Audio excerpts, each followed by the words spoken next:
Hey, what's up guys, it's Marissa and I'm back for another booktube video, and today I'm going to be doing part 1 of my wrap up for November. I decided that I'm going to start doing 2 wrap ups just so I can talk a little bit more in depth about some of the books without actually like making you guys watch a 45-minute video to an hour-long video, just because I want to do it a little bit differently, and then, hey, if it doesn't work out, then I will just have to figure out a different way to do it next month. So let's get into it. So the first book that I finished this month was an Audible book, and that was The Republic of Thieves by Scott Lynch. And I ended up giving that book a 4 stars. I absolutely adore this series. I really do. This is the 3rd book in the Gentleman Bastard series. Still waiting for the 4th one to come out next year. But I really enjoyed this one. It had a little bit more of a love aspect to it, I guess, than the first 2 did. You finally get to meet Locke's love interest that he talks about in the first 2 books a lot, and then in this one it really kind of comes together, and it ends on a really crappy note, like, to lead into the 4th book. I mean, I get it, but it was still like, now I gotta wait. But yeah, this one's really good. I can't go too into depth on this, obviously, because it is a sequel, so if you haven't read the first 2, I'm not going to spoil you on the 3rd one. So the next book that I read was Stormcursed, which is a Mercy Thompson novel. It is number 11, and that is by Patricia Briggs, and I ended up giving that one a 4 stars also. The Mercy Thompson novels are they're short, they're fast, they're easy to read. So they're more plot focused than they are character focused. And while you do follow the same set of characters, the plot is really the driving force in these books. And sometimes you can be left feeling like there really wasn't a whole lot of substance to these books. And I think it's kind of getting to that point in the series where it's like, okay, maybe we should start wrapping this series up and not continuing with it. Well, I absolutely love Mercy Thompson and the whole world that it's in. I do feel like these books are starting to get to like the stretching point where it's just like Patricia Briggs is just drawing this world out for too long. Don't get me wrong, I'm still going to keep reading them until I get to the point where I'm like fed up with it, but I feel like it's kind of starting to get to that point. So hence the 4-star rating instead of the 5-star. So the next one that I read was actually a physical book, and that one is Erafire by Sara J. Maas. And this is number 3 in the Throne of Glass series. Obviously I can't go too into depth on this one because spoilers. So this one is still set in the world of Selena Sardothian, and she is an assassin, and I know I talked about this in my last wrap up because I did read the first 2 books in October. So I think the series is getting kind of better, I guess. This book was pretty good. I really enjoyed this book. How many stars did I give it? I did end up giving this one 4 stars. Again, I really can't remember specifics of what happened in this book because I'm reading the entire series at one time, so all the books are kind of blending together. Like, I remember what happened, it's just like they're all kind of like flowing into one another, so I can't remember specifically what happened in this one. But yeah, I did end up giving that one a 4 stars right after I was done with it, so obviously I did remember at the time. So the next one was Carnival Row, Tangle in the Dark, and this is a prequel to the Carnival Row series, apparently. I got this for free on Audible and I just listened to it because, you know, nothing better to do in the car. So I listened to it and I thought it was really weird, and after I got done with it, I started looking more into it, and I realized, I was like, oh, this is actually a prequel to another series. So that's why it was weird, because it felt very unfinished, or it felt like it still had a lot, you know, somewhere to go, and now I understand why, because it was a prequel. And apparently there's a TV show on Amazon Prime, which obviously I didn't know until after I read it.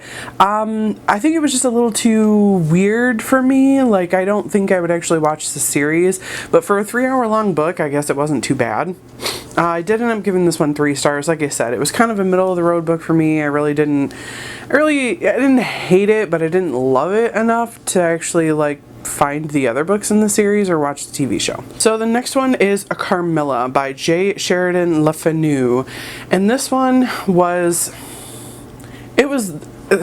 apparently this was the original Dracula. This is what Dracula was based on, and I totally get that because I listened to Dracula, I think it was September that I ended up listening to the Audible book for Dracula.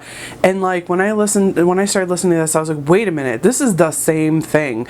So then I looked it up, and this is the book that Dracula was based on. So I'm like, that makes sense, because they're like this. I mean, it's like Dracula is like a gender bent version of this, because Carmilla obviously is a female and Dracula obviously is a male, so it's like it's a gender bent version. It's really, really weird. It's the same kind of weird that Dracula is. So I didn't love it, I didn't hate it, it's kind of like whatever. Again, it was another free book that I ended up getting off of Audible, so I can't complain that much. I did end up giving it 3 stars though. So the next one is another physical book that I read, and that is Queen of Shadows, also in the Throne of Glass series. This one I did end up giving 4 stars also. And then the next one is another Audible book. This one I actually did purchase on purpose, and it is Chase Darkness With Me, How One True Crime Writer Started Solving Murders. And basically the author is a true crime writer, investigative journalist, but he also kind of made himself into a PI.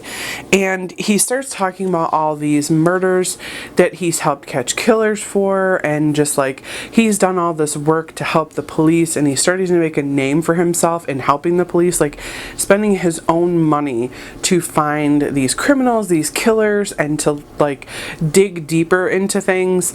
And I thought for the most part it was really good, but I did end up only giving this 3 stars because like there was really no conclusion. It was like I kind of felt like to me that this book was like kind of like bragging about how, you know, how he did all this stuff. Like, I mean, he sounded humble through the whole thing, but it was like, because there was no conclusion, it was just like, okay, well, why did you write this book? Did you just write it for the money, like to help?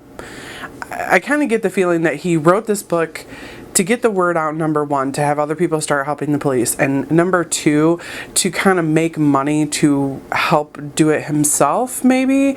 I don't know. It was really, really strange. I guess he was friends with the lady who wrote the book on the Golden State Killer, and she ended up dying before the Golden State Killer was actually caught, but she was the one who gave him the nickname the Golden State Killer. So he was like really good friends with her, and he actually helped write the book and get it published after she died.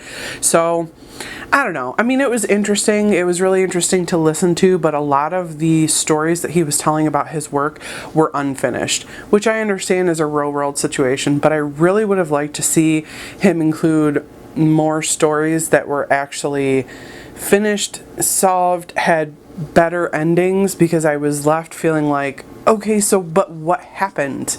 Like, what happened with all these cases? So I don't know. It was decent. And then the last one that I read in the month of November, well, through the 15th of November, was The Fountains of Silence by Ruta Sepetys. And that is a historical fiction book set in Spain, and it's basically a love story. I ended up only giving this one 3 stars.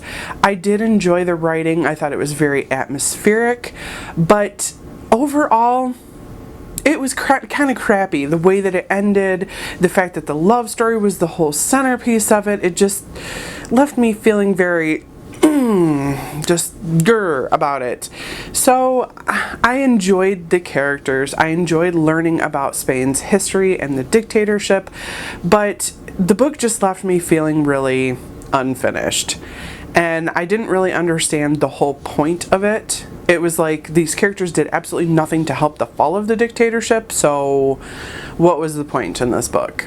So anyway, so I guess I'm going to leave it there. That was part 1 of my wrap-up, so watch out for part 2, and I hope you guys have a wonderful day. Bye-bye. Thank you so much for watching my video. I upload every Wednesday and Saturday, and I would really love it if you would like, comment, and subscribe my videos. Have a great day.